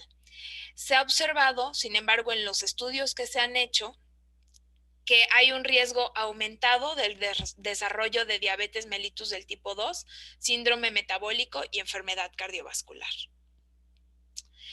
Ahora, se ha encontrado que existen estudios sobre la seguridad de edulcorantes, pero son estudios financiados por las industrias usuarias de edulcorantes o las industrias de los propios edulcorantes. Entonces, Mandrioli et al., en su revisión sistemática publicada en el 2016, encontró que los estudios pagados por la industria de los edulcorantes tenían más posibilidades de tener resultados favorables en comparación con estudios no patrocinados. El risk ratio era de 17.25 y también encontró que el 42% de los estudios tampoco declaraba conflicto de intereses. Y bueno, en el centro hicimos una revisión de literatura rápida cuando estábamos en las reuniones de la modificación de la norma oficial mexicana 051, y de los 10 artículos que encontramos, 8 tenían conflicto de intereses y no precisamente reportados en la parte de reconocimientos de las secciones del artículo, sino que los autores pues eran personas que tenían patrocinios o algún proyecto en colaboración con la industria alimentaria. Entonces creo que esta es una diapositiva que nos deja pensando en cuando leamos evidencia científica, siempre hay que interpretarla y hay que mirarla críticamente, ¿no? Y aquí es donde les quiero platicar del Código Nutricia. El Código Nutricia es un código de ética para nutriólogos, nutriólogas, profesionales Claudia, de la salud. Casi no te escuchamos. ¿Ya me escuchan mejor? Creo que seguimos igual de bajito. ¿Me escuchan mejor? Yo no sé si alguno de los otros panelistas pudiera confirmar. No, te escuchas bajito, Clau. Bueno, ¿me escuchan mejor? Bueno. A ver, te escuchamos, pero igual bajo. No sé a si ver, pudieras... ahí. Bueno. Está mejor. A ver, voy a desconectar mi micrófono. Ahí te escuchamos muy bien. Ahí está perfecto. Bueno, ya okay. no. ¿Me escuchan mejor? Lo que hiciste es conectarlo. Gracias a ti, Regina, por avisarme. ¿Dónde me quedé? ¿Me dejaron de escuchar mucho? Como unos 30 segundos. Ok. Entonces, les decía que esta diapositiva es muy importante y es donde entra la parte del código Nutricia. Porque este código pues nos permite y nos invita a declarar los intereses de quienes patrocinan el estudio científico. Entonces, es muy importante, pues, cuando leamos estudios científicos, poder ver quiénes están patrocinando esos estudios y qué injerencia tuvieron sobre los resultados que están publicados. Este es un estudio que realizó el investigador Romo en el Instituto Nacional de Nutrición y Ciencias Médicas Salvador Subirán. Es un estudio que evaluó, es un ensayo clínico aleatorizado en el que al grupo de intervención le estaban expuestos al consumo de sucralosa y había un grupo control. Entonces fue muy interesante que se vio que la sensibilidad a la insulina disminuía. Al final del estudio había un porcentaje de cambio de 17% y este cambio era significativo. Y bueno, el estudio aquí no era necesario exceder los límites de este consumo de edulcorante. Era con un 15% de la ingesta diaria aceptada y con tan solo ese 15% al que estaba expuesto el grupo de intervención se pudo ver esa disminución de la sensibilidad a la insulina.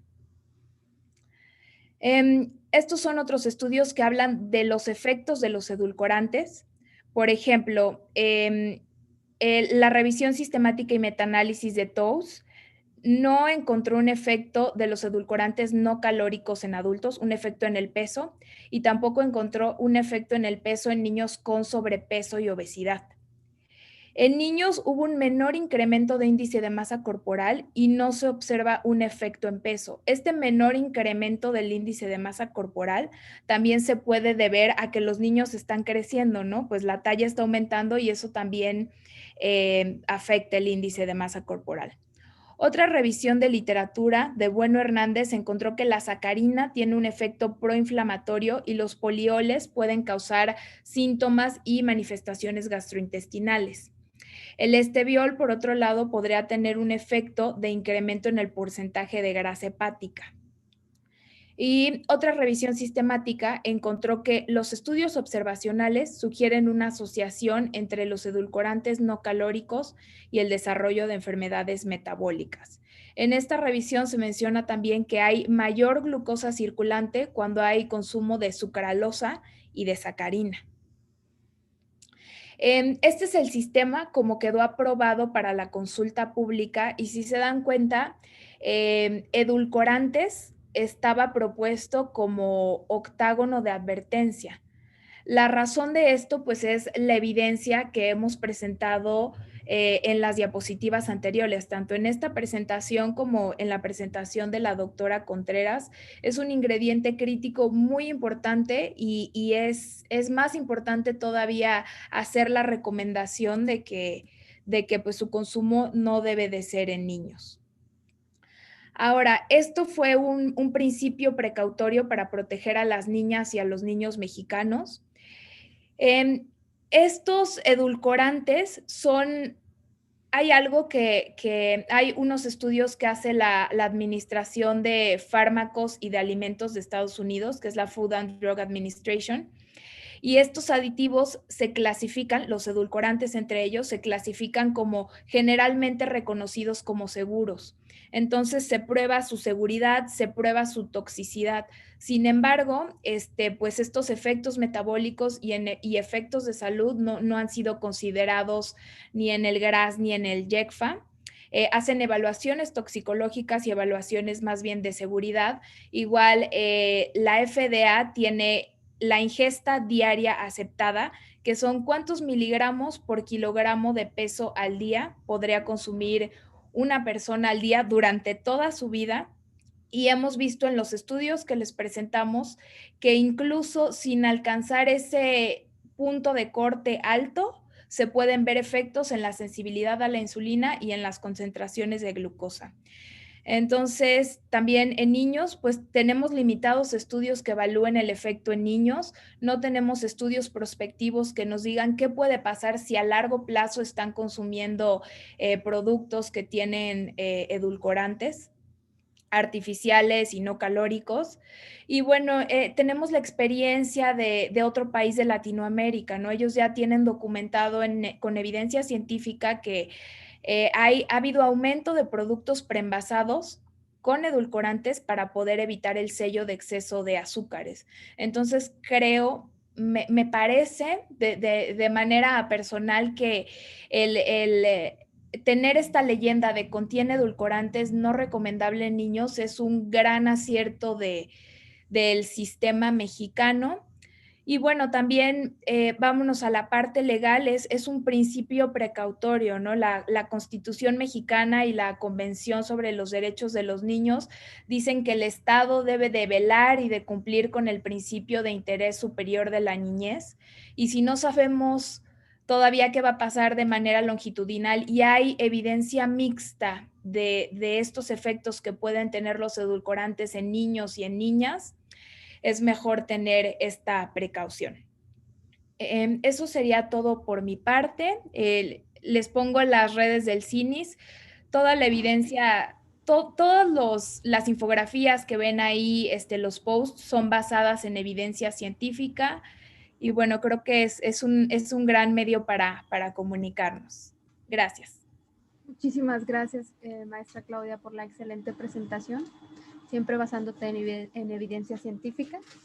Muchas gracias. Y bueno, vamos a seguir con el tema de leyendas y edulcorantes. Y el doctor Salvador Villalpando nos hablará de cuáles son los daños metabólicos de estos ingredientes en niños y niñas. El doctor Salvador tiene una licenciatura en medicina en la Universidad de La Salle. Es pediatra y gastroenterólogo pediatra del Hospital Infantil de México. Es jefe del Departamento de Gastroenterología y Nutrición del Hospital Infantil de México. Cuenta con una maestría en Ciencias Médicas, Epidemiología Clínica en la UNAM. Es profesor titular en la UNAM. Además es miembro de la Academia Mexicana de Pediatría y miembro de la Sociedad Norteamericana y Latinoamericana de Gastroenterología, Hepatología y Nutrición Pediátrica. Adelante, por favor, doctor Salvador. En un momento le pongo su presentación. Gracias, Clau. Ya la dominé. Es que la tengo aquí lista. La ¿Ya? comparto. Okay. Perfecto. Muchas gracias de todas formas por tu ayuda siempre. La pericia para estas presentaciones siempre necesita afinarse para los que somos de la otra generación. Pues muchas gracias por la invitación a toda esta serie de sesiones. De verdad es admirable la cantidad de gente la convocatoria que tiene CINIS y pues obviamente sus líderes y quiero reconocer aquí la gran labor que han hecho en toda esta parte del etiquetado y de alertarse a este tipo de cosas como los edulcorantes no calóricos en niños, que de verdad tenemos muchos años en la divulgación, como ya explicaba los anteriores ponentes al respecto. Esta es mi declaración de conflicto de interés. Soy jefe del Departamento y Gastroenterología y Nutrición Pediátrica del Hospital Infantil de México, y este proyecto que les voy a platicar hoy es financiado por recursos internos del Hospital Infantil de México, mediado por CONACYT también. Este es un recordatorio de estos datos que ya se han repetido una y otra vez. Estos 163 litros por año de refresco nos tienen que alarmar, sea como sea, y obviamente nos dedicamos al área de obesidad en términos de los calóricos, pero los no calóricos son muy relevantes porque sabemos que no son metabólicamente inertes. Cada vez tenemos más evidencia y que se asocia, ¿no?, con obesidad y síndrome metabólico similar a bebidas azucaradas. ¿Y dónde está la raíz de todo esto, no? Hay también esta disociación entre los estímulos endulzantes a nivel del sistema nervioso central para evocar respuestas fisiológicas que eventualmente van a acabar con su equilibrio. Dime, Regina, perdón. Le vamos a cerrar su cámara porque escuchamos la presentación un poquito cortada. Ok, claro. Muchas gracias. Adelante. Gracias. En un antecedente aquí mismo en el Hospital Infantil de México hicimos en 20 adultos sanos, voluntarios del hospital, y encontramos este perfil ante la exposición de agua mineral como control, Coca-Cola Light, Coca-Cola regular y Coca-Cola Light, que ya no existe en el mercado, pero que tenía un edulcorante a base de stevia, y Coca Light a base de acesulfame, aspartame de potásico. Y como podrán ver, esta es la curva esperada, ¿no?, para un refresco. Esto es un ensayo clínico cruzado. Todos los adultos, todos los participantes hicieron todos los grupos en diferentes momentos, por supuesto, en diferentes semanas, de hecho, y tenemos lo esperado, ¿no? La bebida azucarada, el agua mineral y el aspartame se comportaban muy similares. Los llevo a esta parte en la que hay incremento de grelina, disminución de glucagón, que tienen efectos similares este edulcorante no calórico al agua mineral y tiene un posible efecto lexigénico tardío. Lo encontramos ya desde aquí. Entonces, hicimos este estudio tratando de evaluar la respuesta glucémica y hormonal en las primeras 2 horas después de la ingesta de Coca-Cola con endulzantes no calóricos y calóricos en adolescentes eutróficos con obesidad y con diabetes mellitus. El ensayo clínico se hace cruzado con la misma metodología que hicimos con los adultos en su aprobación y su financiamiento en el Hospital Infantil de México, y estas eran las características de ingreso y expuestas cada semana diferente a cada uno de estos grupos. El protocolo incluía tomar a la temperatura de 4 grados centígrados en 10 minutos, en reposo entre las mediciones sin alimentos, estaban durante 2 horas después de haber tomado esta bebida en ayunas y haciendo las mediciones, y se hacían estos muestreos en sangre a las 0, 30, 60, 90 y 120 minutos. Se midió glucosa y un perfil hormonal que les voy a ir explicando más adelante. Quiero llamar su atención al contenido de la bebida, que es Coca-Cola Light, diferente de stevia y diferente de similar a agua mineral en muchos aspectos. Pero fíjense en estos componentes: cafeína, los colorantes, fosfórico, etcétera. Y bueno, este es el contenido de la Coca-Cola regular. Sí hay una diferencia muy importante en términos de Coca-Cola Light. Este es el perfil de los pacientes mexicanos que están incluidos cuando hablamos de todos estos estudios. Siempre la gente de la industria nos dice, pero no hay estudios en México. Y sí, hay muchos estudios y bastante bien hechos. Quiero decir que me parece que sí está bastante bien hecho. Cómo está la distribución de los chicos y chicas, hombres, mujeres, en igual proporción, bien seleccionado. 10 con diabetes mellitus, 10 con obesidad, 10 eutróficos. Sus índices de masa corporal podrán ver que evidentemente hacen diferencia entre los obesos y los eutróficos. Y esto fue lo que encontramos. Fíjense, la cinética y el área bajo la curva de la glucosa, pues muy similar en los adultos, que consideramos todos estaban dentro del rango de eutróficos, es prácticamente idéntica, pero aquí hay 2 diferencias en los eutróficos y en los obesos, no así en los chicos que tenían con diabetes mellitus, que mantienen bajos sus niveles de glucosa, inclusive no es significativo, pero menor que el agua mineral.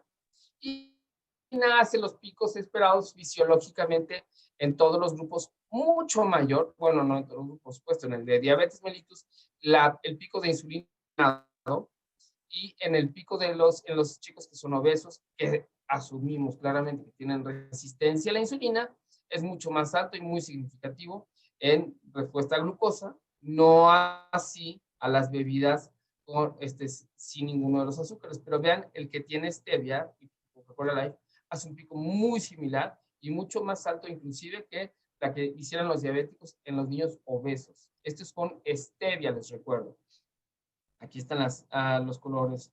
Azul es agua mineral, es el basal, conteniendo el efecto de bebida carbonatada. Y después está Coca-Cola Light. En verde es el Coca-Cola Light y rojo es la Coca-Cola regular.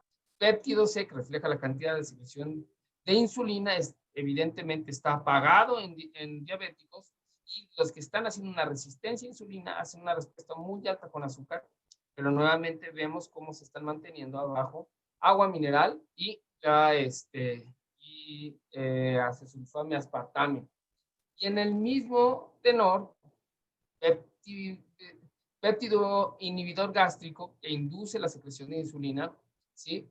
Fíjense cómo hace este intento. Aquí no va a tener respuesta en el diabético, sí en el eutrófico y sí en el obeso, de pues una elevación para tratar de hacer una respuesta insulínica, que la vimos ya cómo ocurre. Y cuando vemos, les quiero llamar poderosamente la atención, el polipéptido pancreático, en el que va a elevarse después de hipoglucemia aguda y va a tener un efecto anorexigénico, suprimiendo la secreción pancreática. Fíjense en esta parte, en los chicos que no son obesos, pero también en los obesos, a los 120 minutos hay un efecto muy elevado en los que no son obesos, ¿sí? Que es significativamente mayor que los otros dos grupos, y no ocurre en los chicos que tienen obesidad, polipéptido pancreático. Y los GLP-2 prácticamente no hay diferencias, igual que amilina, que son estos anorexigénicos. Y el efecto al que les voy a llamar también la atención es grelina, que es el efecto orexigénico, que en los chicos con obesidad hay una diferencial muy importante, inclusive con la basal, en presencia de aspartame, acesulfame, y a los 90 minutos también es importante la presencia de este orexigénico en la elevación plasmática. ¿Qué encontramos? ¿Qué encontramos? Hay algunos componentes que se están elevando, como son glucosa e insulina en los eutróficos.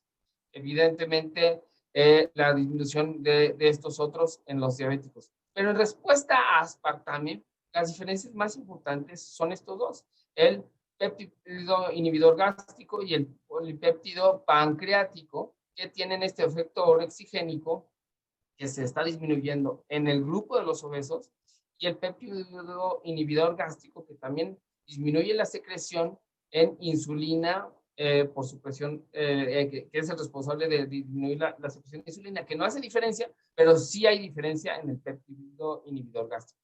Y stevia hace cosas muy similares a azúcar regular y tiene también efectos que pueden ser considerados importantes o orexigénicos en etapas tempranas y en etapas también más tardías.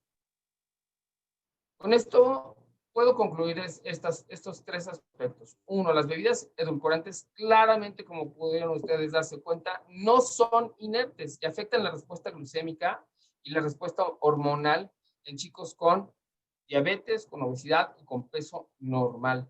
Las bebidas con stevia producen un descenso en la glucemia en pacientes sin diabetes mellitus, y los cambios sobre amilina y leptina, que van a dar esta sensación orexigénica, igual que el aspartame y acesulfame potásico, producen efectos similares con esta cuestión de distensión, sin los picos de glucosa e insulina, pero van a tener este efecto orexigénico muy probablemente mediado por polipéptido pancreático. Y esto, bueno, al final de cuentas nos da la idea de que los efectos diferenciales de bebidas de cola con endulzantes calóricos entre eutróficos son diferentes que con chicos con obesidad y diabetes mellitus. Entonces, aquí nos queda muy claro, los chicos que tienen pesos normales no deberían de estar tampoco consumiendo ninguna de estas condiciones, que por supuesto estarían muy limitadas en obesidad y diabetes mellitus, pero que también el efecto orexigénico que ocasiona los dos edulcorantes no calóricos puede ser de los efectos que vayan a estar haciendo lo que veíamos al principio, que está reportado en la literatura: mayor consumo de calorías asociadas al consumo de estos edulcorantes no calóricos. Con esto yo concluyo y quedo a sus órdenes. Muchas gracias. Muchísimas gracias, doctor, por la excelente ponencia, por la excelente presentación. Y con esto cerramos el módulo 6 y damos paso a la sesión de preguntas y respuestas. Para esta sesión vamos a tener 2 bloques de preguntas. Voy a comenzar haciendo 4 preguntas, las voy a dirigir y después les cederé la palabra a cada uno de ustedes.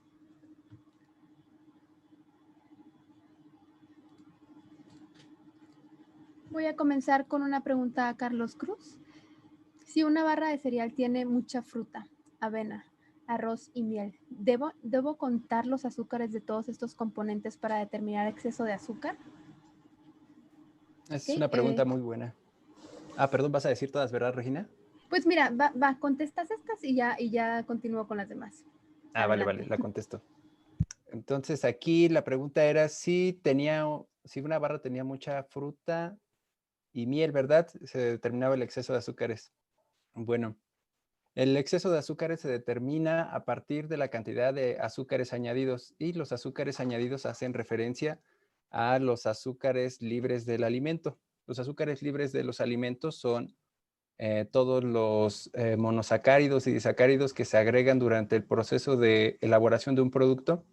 Y bueno, algunos ejemplos son el azúcar o la sacarosa, es el jarabe de maíz de alta fructosa, es los jarabes de glucosa, otros tipos de azúcar no tan populares en la preparación de alimentos industriales como el piloncillo.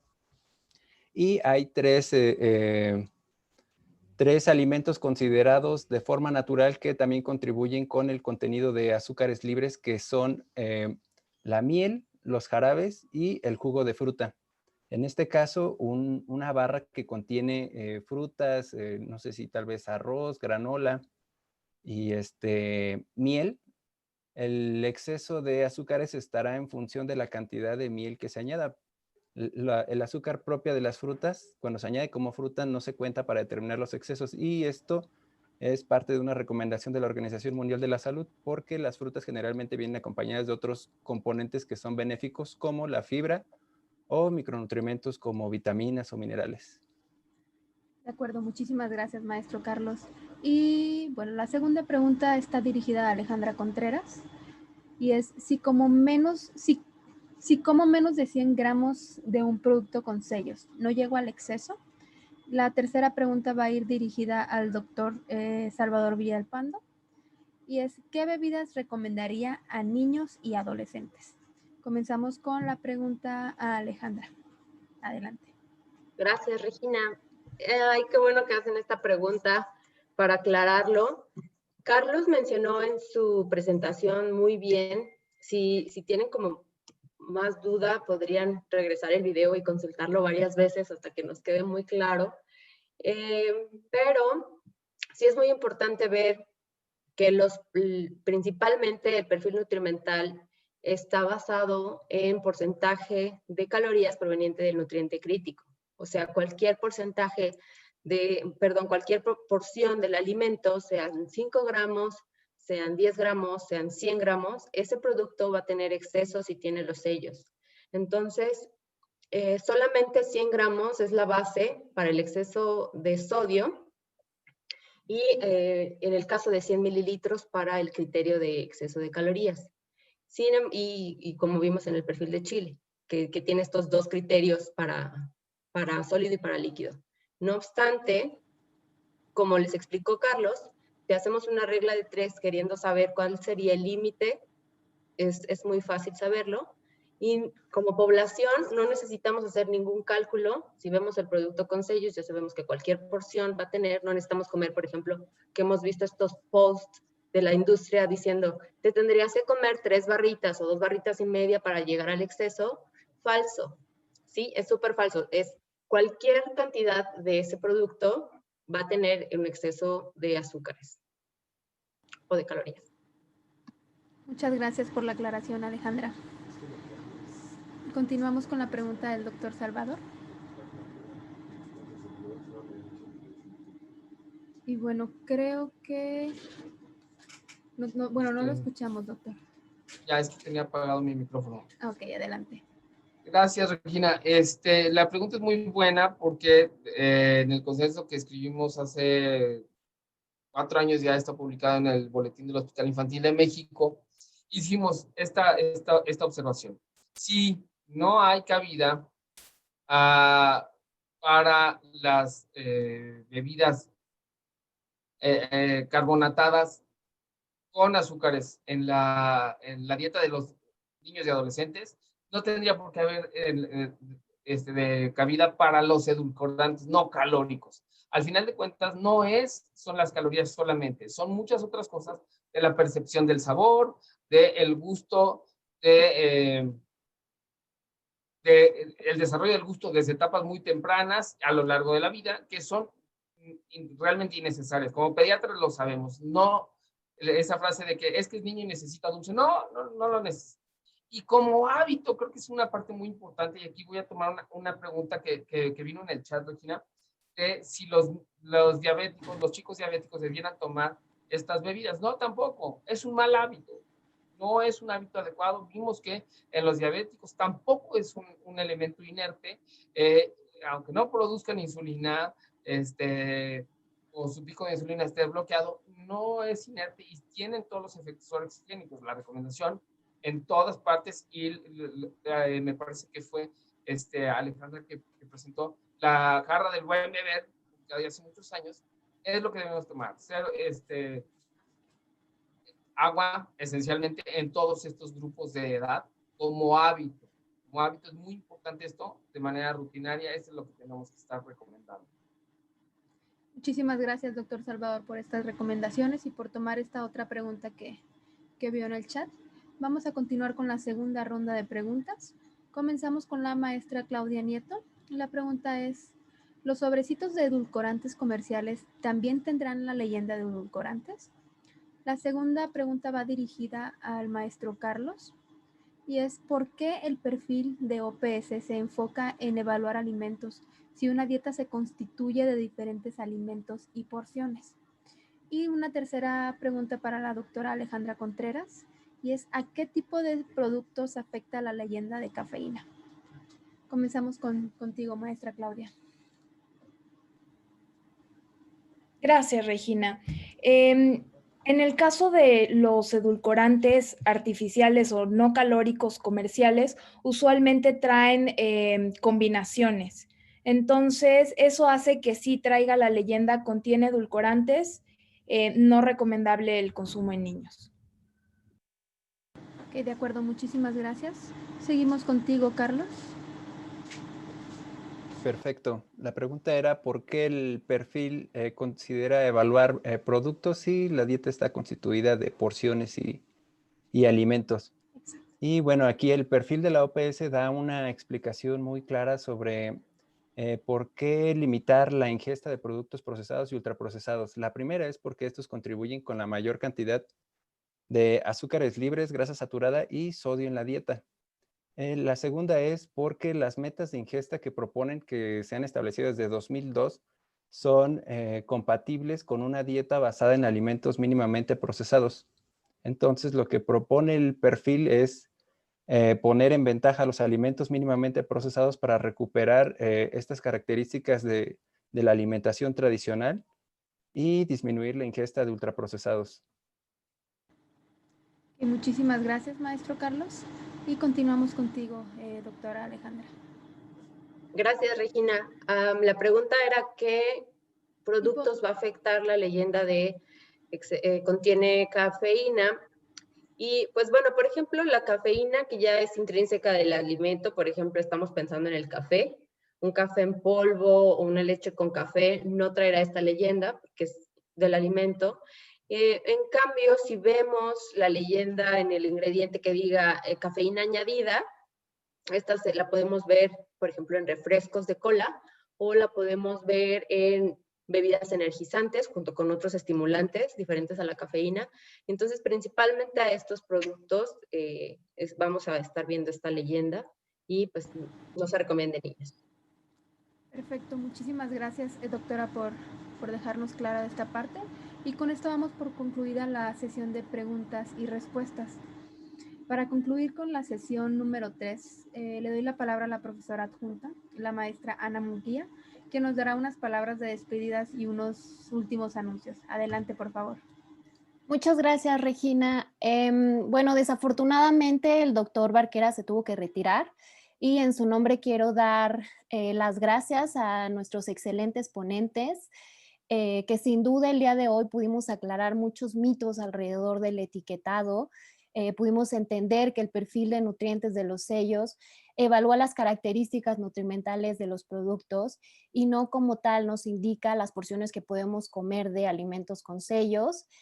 También pudimos entender todo el fundamento que respaldan las leyendas de calorías, las leyendas de cafeína para poder proteger a los niños mexicanos de los efectos metabólicos Fue muy interesante ver los resultados del Hospital Infantil de México, Federico Gómez, ya que es un argumento más, ¿no?, a considerar en la protección de riesgos potenciales de estos ingredientes en niños, como marcan las recomendaciones nacionales sobre el consumo de bebidas en la población mexicana y las recomendaciones también internacionales del K-National Health and Nutrition Organizations.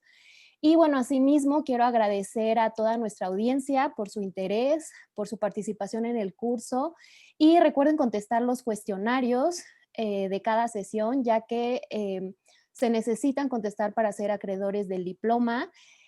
Todos los links de los cuestionarios, del material informativo, el registro de asistencia, todo lo encuentran en la descripción del video de Facebook, también aquí en la sección de comentarios de Zoom.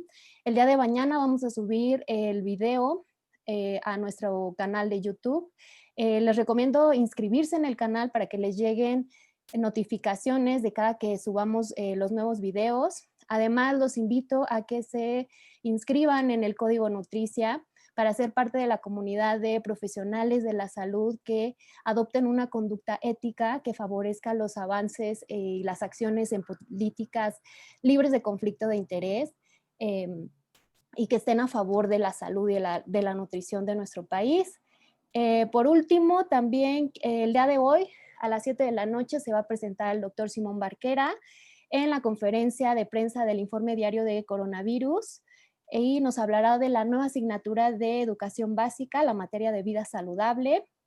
Y bueno, esto sería todo por mi parte. Nos vemos el próximo jueves 22 de octubre a las 4 de la tarde del Centro de México.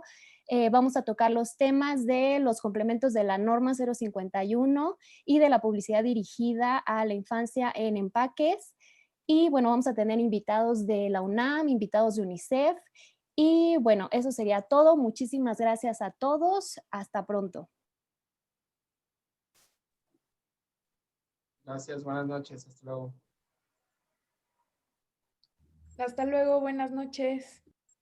Gracias a todos. Nos vemos el próximo miércoles. Es jueves 22. Ok. Bye bye.